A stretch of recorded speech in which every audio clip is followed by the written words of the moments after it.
How to enable or disable the SolusVM VPS login alert.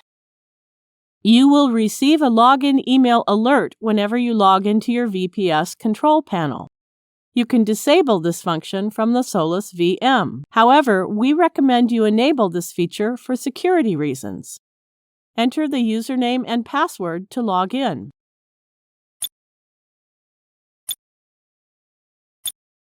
Now click to open the drop-down list of your account name and go to Account Settings. There is a Login Alert option that is currently enabled. To disable it, click to uncheck the box and update the settings. Success! Now you know how to enable or disable the SolusVM VPS Login Alert. Thank you for watching.